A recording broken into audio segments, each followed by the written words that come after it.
तो आज का इस पार्ट में हम देखने जा रहे हैं इसका सबसे पहले अनरैपिंग, जो हमारा मॉडल रेडी हो चुका है, प्रीवियस जो हमने डन किया था और फाइनल मैंने ट्यूकिंग किया है। और इसका ईवी एडिटर मोड पे हम चले जाते हैं। सबसे पहले अनरैपिंग कर लूँ, उसके बाद मैं इसका टेक्सचरिंग, पेंटिंग और इसका जो प्रोसेस मैं बताऊँगा, थोड़ा टेक्सचर डिटेल मिनिमम एफर्ट से हम कैसे कर सकते हैं। तो सबसे पहले देखो यहाँ पे आप इसको एज सिलेक्शन मोड पे जाओ, एडिट मोड पे, बाय प्रेसिंग टैब बटन, या आप वहाँ मैनुअल से जा सकते हो एडिट मोड से। और यहाँ पे हमने पूरा इंटायर एज को बाय होल्ड डाउन ऑल्ट करके हमने एज को सेलेक्ट कर लिया बिल्कुल सेंटर का। और यहाँ पे हम आते हैं व्यू पोर्ट पे, राइट क्लिक करके और मार्क एज सीम कर दिया हमने, ताकि ये 2 सेल में कन्वर्ट हो गया लेफ्ट और राइट। ताकि आप यहाँ पे यूवी अनरैप करके देखोगे by pressing U N unwrap, तो आप देखोगे कि ये 2 अलग अलग पार्ट में बन गया। अगर एक एक पार्ट को आप सिलेक्शन करना चाहते हो यहाँ पे, तो आप एक वर्टेक्स को सेलेक्ट करके एल प्रेस करोगे तो आप देखोगे एक सीम को अलग, लाइक एकदम 50% मैंने सेंटर से इसको 2 पार्ट में कट कर दिया। ये हमारा रीजन होता है इसे सबसे पहले अनरैप करने का, जो हम इसे फ्लैटन बना देते हैं, ताकि जो ये चारों तरफ से जो राउंडेड शेप बन रहा है, जो क्लोज शेप है, उसको हम लोग ओपन कर लेते हैं। तो एक बॉर्डर एरिया, दैट मीन्स कि हम सीम बनाते हैं, जैसे आप देख रहे हो सिलेक्शन करके, तो बोथ साइड जो फिन है उसको पहले सिलेक्शन कर लेते हैं लुक को, फिर मैनुअली सिलेक्शन यहाँ पे करेंगे by hold down shift then control. और जल्दी जल्दी हमने यहाँ थोड़ा सा वीडियो को स्पीड किया है ताकि आप इसको समझ सको। और ये हम सिलेक्शन करते हैं क्योंकि बहुत टाइम लगता है आपको सिलेक्शन करने में। और फिर हम टॉप फिन को भी हम यहाँ पे एज मोड पे सेलेक्ट करते हैं बाय होल्ड डाउन ऑल्ट और शिफ्ट साथ में प्रेस करके, ताकि प्रीवियस भी सिलेक्टेड रहे। और वैसे ही बैक फिन जो है आपका टेल्स का, तो वो टेल का भी आप देख लो कि अगर लूप सीम को अलग अलग डिवाइड कर रहे हो, दैट मीन्स कि ये पूरा जो 3 डायमेंशनल शेप होता है उसको हम लोग ओपन कर देंगे। जैसे क्लॉथ, जैसे व्रैप रहता है बॉडी के अंदर, इंसान जब क्लॉथ आप पहनते हो, तो वैसे मैं समझो कि इसका पूरा जो फ्लैटन मोड में हम इसे रखेंगे, ताकि हम इसके ऊपर फ्लैट इमेज को लगा सकते हैं, अदरवाइज हम इस पर पेंट कर सकते हैं। देन राइट क्लिक करके मार्क एज सिम कर दिया हमने, जो पॉपअप मेनू आया था उसमें। और फिर आप यहाँ से भी आप इसको सेलेक्ट करो कि इसको भी 2 पार्ट में हम कट कर लेते हैं, कि ये बीच से ये इसको यहाँ से ओपन कर दे, एक सीम बना लेते हैं। तो आप इसको बहुत ही बारीकी से आप इसका पूरी लूप को सिलेक्शन कर लो जहाँ तक आपको ओपन करना है। तो पूरा 100% नहीं करना, वरना ये 2 पार्ट में कट कर देगा। तो आप एज को ऐसे आप लूप वाइज सिलेक्शन करके जाओ और इतना सिलेक्शन रखो कि वो बस ये 2 पार्ट को खोल के एक साथ कनेक्टेड रहे एक सेल के अंदर। तो आप देखोगे जितना भी हमने डिवीजन पार्ट बनाया, ये अलग अलग आपका एक ये बना लेता है सीम। और इस सीम को अगर हम फ्लैटन करेंगे जैसे अब, तो ये अपने हिसाब से अनरैप कर देगा 2 पार्ट में, इसके से ज़्यादा जितना भी सीम बना उतना पार्ट में कन्वर्ट कर देगा। तो ऑल सेलेक्टेड, यहाँ पे आप यूवीज एडिटिंग पे आओ और राइट क्लिक करके अनरैप करोगे तो आप देखो कितना खूबसूरत तरीके से आपको पूरा इसे रिलैक्स एंड अनरैप करके आपको छोड़ देता है। आप जूम करके देख लीजिए। और कभी भी आउट ऑफ बॉर्डर नहीं होना चाहिए मेज, तो आप बाय डिफ़ॉल्ट देखोगे लेआउटिंग करके भी दे दिया आपको। तो आप बहुत ही देखोगे नियर बाय बॉर्डर को भी आप जूम करके देखते हैं तो आउट ऑफ बॉर्डर नहीं होना चाहिए एक भी वर्टेक्स और एज। और इनको थोड़ा सा रीअरेंज अपने हिसाब से कर सकते हो। तो मैंने दोनों को सेलेक्ट किया बाय प्रेसिंग एल, उस पर कर्सर रख करके, तो वो दोनों पार्ट को सिलेक्शन करके एल प्रेस किया और दोनों को हम थोड़ा सा शिफ्ट कर लिए ऊपर। ये आपकी मर्जी है, आप ऐसा नहीं भी करते तो डिफ़ॉल्ट मोड पे भी आप कर सकते थे। बट मैं आपको बताया कि अगर आप थोड़ा सा बेसिकली उसको सेटिंग करना चाहते तो एक आप मूव कर सकते हो उसको। जब पेंट नहीं किया है तब, पेंटिंग जब हम शुरू कर देंगे तो कोई भी यूवीज पार्ट को हम नहीं टच करेंगे। अब हम जाते हैं टेक्सचर पेंटिंग मोड पे, और यहाँ पे देखोगे कि अभी ये एक न्यू टेक्सचर लेते हैं। टेक्सचर पेंटिंग पैनल्स में जाके न्यू पे क्लिक करेंगे और यहाँ अनटाइटल की जगह मैं इसमें लिखता हूँ डॉल्फिन टेक्सचर समथिंग, जो भी आपको लगता है कि ये नाम से आप इसको आप रिकॉग्नाइज करोगे। आप इसका मैं रेजोल्यूशन 2048 ले लिया हाइट एंड विड्थ का, ताकि हमें 2 के रेजोल्यूशन में हमें मिले। तो ओके किया। ओके करने के बाद आप देखोगे अभी 2 के रेजोल्यूशन में मिला, डबल हो गया, 1024 डिफ़ॉल्ट था। तो अब एक ब्लैक मैप हमने यहाँ पे देखा कि अप्लाई अभी नहीं किया है, जस्ट हमारा एक हुआ। और मटेरियल में जाके इसको डॉल्फिन मैट करके मैंने रीनेम भी किया, और हम इसको एक्सपेंड करते हैं ये हमारा मटेरियल लगा हुआ है। बेस कलर पे क्लिक करके यहाँ से भी जोड़ सकते हैं इमेज टेक्सचर को, और इमेज टेक्सचर का ओपन में आप जाओगे और वही डॉल्फिन टेक्सचर का जो हमने उधर ब्लैंक जो अभी बनाया था उसको कनेक्ट कर दिया, ताकि ये पेंटेबल होगा ये टेक्सचर फाइल। तो अब इस टेक्सचर फाइल पे जो भी आप देखोगे टेक्सचर पेंट मोड पे, तो आप ब्रश भी सिलेक्टेड है बाय डिफ़ॉल्ट। आप इधर से भी आपको ऑप्शंस मिलेंगे सारा जो इसकी सेटिंग्स होती है। मैं सिमेट्रिकल अभी बाय डिफ़ॉल्ट ऑन रखा है, और यहाँ पे आप देखोगे इधर टूल्स में भी मिलेगा सेम कमांड। तो आप कहीं से भी आप जैसे कंफर्ट लगे आप रख सकते हो, अदरवाइज़ आप एन प्रेस करके इसको क्लोज करके रखो। तो आप देखोगे अभी मैं यहाँ से नहीं, और इसका सेटिंग करने का और भी तरीका है। ऊपर का पैनल्स में भी आपको सारा सेटिंग्स मिलता है, लेकिन वो थोड़ा सा मैनुअल आपको देखना पड़ता है सिलेक्शन का। तो अब देखो यहाँ पे सिंपल आपको पेंटिंग करते जाना है। तो आप देखोगे वहाँ पे अपर कॉर्नर पे एक वाइट कलर ब्रश जब हमने सेलेक्ट करके रखा है तो हम पूरे को वाइट कर देते हैं।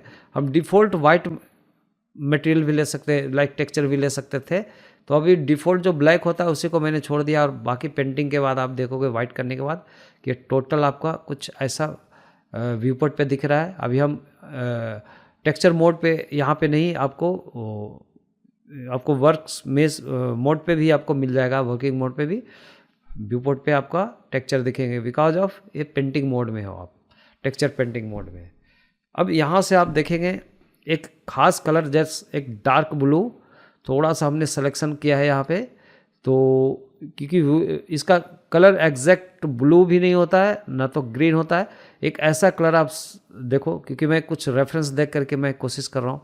अभी आप यहाँ पे रेफरेंस के हिसाब से मैं एक बेस कलर यहाँ पे लिया, तो हम पूरा स्पीड में इसको पेंटिंग कर लेते हैं, क्योंकि आपको पेंटिंग करने में भी टाइम लग सकता है अगर ग्राफिक्स कार्ड स्ट्रॉन्ग नहीं है तो। ओके, तो हमने बस अभी 2K रेजोल्यूशन पे ही मैं कर रहा हूँ, तो थोड़ा सा मशीन आपको लाइकिंग करेगा, क्योंकि ये व्यू पोर्ट पे पेंटिंग होता है। टेक्सचर पेंटिंग के लिए थोड़ा सा ग्राफिक्स कार्ड बहुत इंपॉर्टेंट होती है। अब आप इस तरीके से पूरी तरह से अपर एरिया को पेंट करो, इसका स्टमक एरिया को छोड़ देते हैं, क्योंकि ऐसा कुछ इसका रहता है पैटर्न्स, इसका बॉडी का कुछ टेक्सचर रहते हैं ऐसा। तो अब देख लो एग्जैक्ट जितना हो सकता है आप यहाँ भी व्यू पोर्ट पे आपने किया, लेकिन फाइनल टचिंग करने के लिए एक और टेक्निक हम लोग यूज़ कर सकते हैं इसमें ब्लेंडर के अंदर। जैसे अब आगे का देखोगे जो माउथ का एरिया है उसमें हम ब्रश को बहुत ही जूम करके नहीं कर पा रहे हैं, तो हम क्या करते हैं यहाँ पे चले जाते हैं इसका टेक्सचर पेंट मोड का ये पैनल में, जहाँ पे आपको टेक्सचर दिख रही है पेंटेबल, और फिर से आप इसको आप ये सिलेक्शन कर लो एडिट मोड में, ताकि आप यहाँ पे इसका वायर फ्रेम भी देख सकते हो कि कहाँ कहाँ पे अपर नोज का ये छूटा है जहाँ पे मैं पेंट कर रहा हूँ। तो वहाँ से हमें दिक्कत होती, ओवरलैप होता, उससे बेटर है आप यहाँ पे कर लो। तो मैंने बारी बारी से दोनों का फटाफट किया, जहाँ जहाँ मुझे ब्रश वहाँ पे नहीं पहुँचा था यहाँ से भी कर सकते हैं, या आप वहाँ भी कर सकते थे। आप देखोगे कि जो भी आउटलाइन है जहाँ तक चाहिए वहाँ एरिया को हमने थोड़ा सा ब्लर कर देते हैं। ओके, तो अभी बस पेंटिंग ही हमारा ब्लर टूल अभी सेलेक्टेड है, दैट्स वाई ऐसा ही ब्लर हो रहा है, इसका कोई दिक्कत नहीं। टोटल जो अंडर आपका यूवीज में दिख रहा है जो पेंट कलर, वही आपको व्यू बोर्ड पे ये रेंडर में देखेंगे। तो ऐसा कुछ आप इसको अरेंजिंग कर लो। आप देखो कैसा देख पा रहे हो आप व्यू पोर्ट पे भी इसका आउटपुट कि पेंटिंग कैसा हो रहा है। आप देखोगे अब माउथ के आगे का जो एरिया छूटा हुआ था वो भी अभी कंप्लीट हो चुका है, और थोड़ा सा अगर आप डिटेल और करना चाहते हैं तो आगे हम देखेंगे।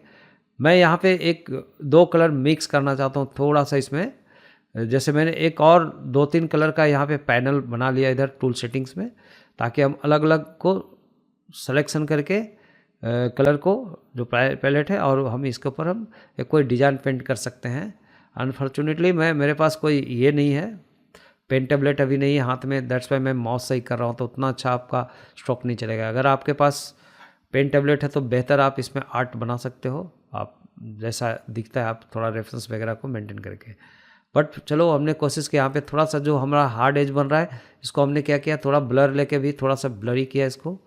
तो कोशिश करो इसको थोड़ा सा मेंटेन करने के लिए। पेंटिंग और आर्ट की बात हो गई, तो आप देखो कितना अच्छा से आप पेंटिंग कर सकते हो इसके ऊपर।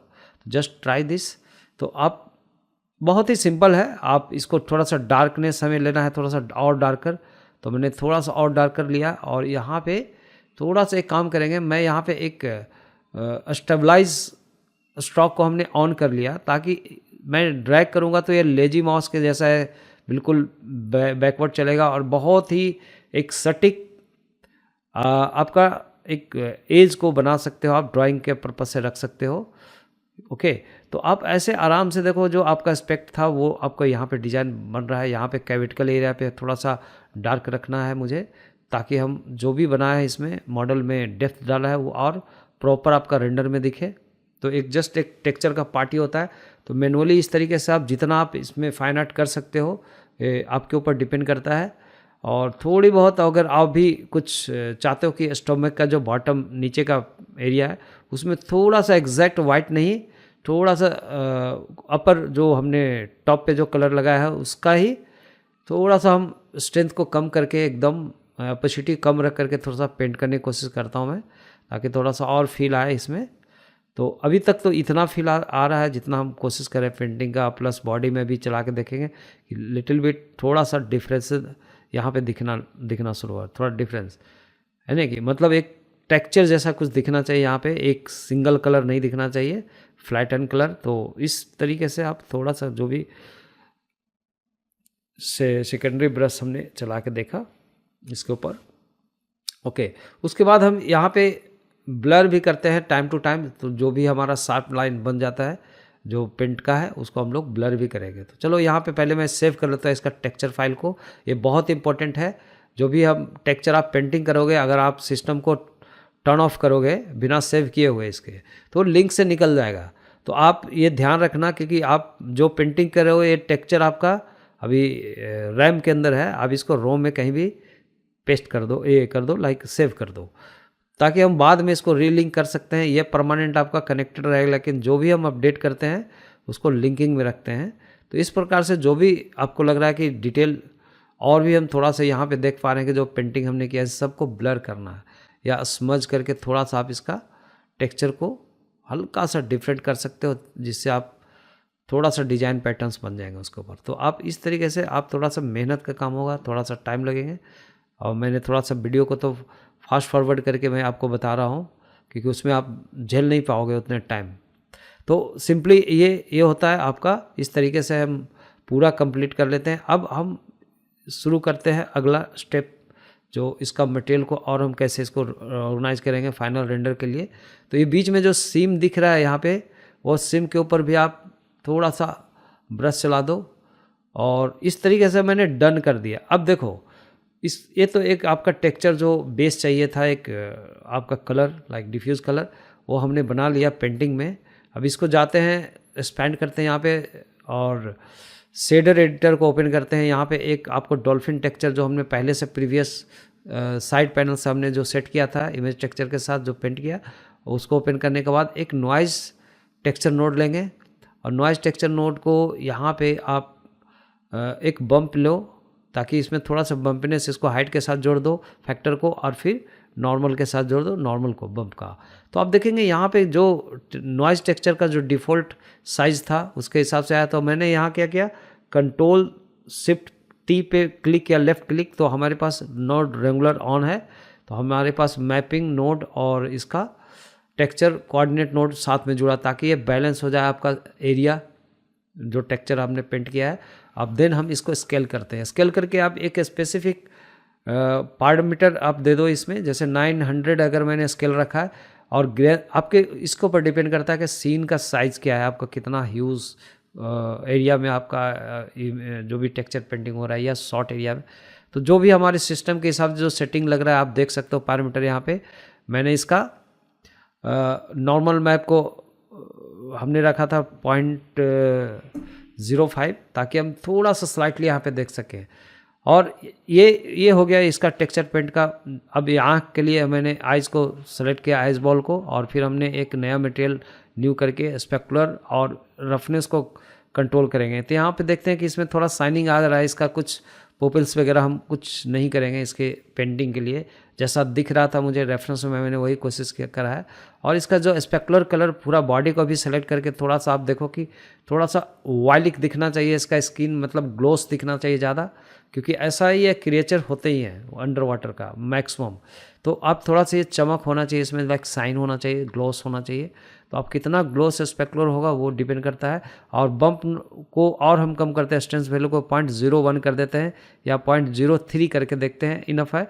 और इसका हमने स्केल वैल्यू को रखा 1200, तो अब छोटा छोटा और ये पॉइंट बन गया है। तो इस तरीके से इस आइस बॉल को हमने जो बनाया है, इसका थोड़ा सा मेटेलिज्म को भी आप अगर कंट्रोल कर सकते हो, जैसे मेटेलिक को भी थोड़ा सा मेटेलाइज कर दो 0.5% लगभग, और ये इसका आप रीनेम कर लो ताकि हम दूसरे आइज पे इसको अप्लाई कर सकें। आई बॉल मैट करके या आई बॉल करके मैंने बना लिया और अदर आई बॉल को सेलेक्ट किया और उसे अप्लाई कर दिया, इसके साथ असाइन हो गया। तो अब इस तरीके से आपका एक बेसिक जो चाहिए था हमने ये कंप्लीट कर दिया। लेकिन इसका जो ब्लू कलर हमने लगाया है उसमें थोड़ा सा हमें डल करना है, थोड़ा सा और डलनेस दिखना चाहिए। वो एकदम ज़्यादा कुछ मुझे जो इमेज दिखा है रेफरेंस, उसके हिसाब से थोड़ा सा हम और मैच्योरिटी करना चाहते हैं। तो क्या करते हैं कि मेन शेडर में ही जाते हैं, डॉल्फिन का बॉडी सेलेक्ट करके डॉल्फिन मैट को लेके, और यहाँ पे हमने डॉल्फिन टेक्सचर के बीच में शिफ्ट ए प्रेस करेंगे और यहाँ पे एक लेंगे, एक नया ले लेते हैं टेक्सचर फाइल ही। तो चलो पहले एक शिफ्ट ए प्रेस करके आप एक नया लो इमेज टेक्सचर को, न्यू टेक्सचर ले लो, इसको कॉपी कर सकते हो। यहाँ भी एक नया फाइल बना लेते हैं और इसका नाम रखते हैं रफनेस समथिंग, और ये 2048 जो डिफ़ॉल्ट था इसी को ओके ले लो, हाइट विड्थ को। और बेस कलर आप पहले से डिसाइड कर लो, थोड़ा ग्रे, ना तो वाइट ना तो ब्लैक, ग्रे कलर एक, और ग्रे कलर को ले करके आप इसको कंट्रोल शिफ्ट और राइट क्लिक करके पहला फाइल नोड को सेलेक्ट करके रफनेस के ऊपर ड्रैग के छोड़ दिए। तो यहाँ पे हमें एक मिक्स नोड लग गया, साथ में ऑटोमेटिक कनेक्ट हो गया।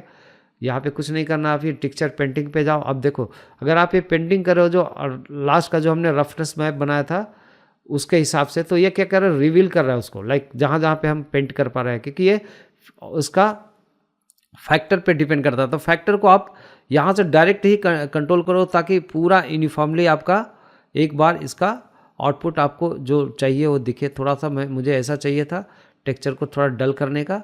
तो इस प्रकार से मैंने जो हमें इसका सीन क्रिएट करना है इतना इनफ होता है, क्योंकि अंडर वाटर ये ऐसे फॉग में दिखेगा तो उतना क्लीन नहीं दिखेगा वैसे भी, तो इतना इनफ है। सबसे इम्पोर्टेंट होगा जो हम अगला पार्ट में आपको रिगिंग करके बताऊंगा, इसको रिग कैसे करेंगे, जो डायनेमिक रिग होगा। तो बने रहिए और मिलते हैं अगले वीडियो में, तब तक के लिए बाय बाय।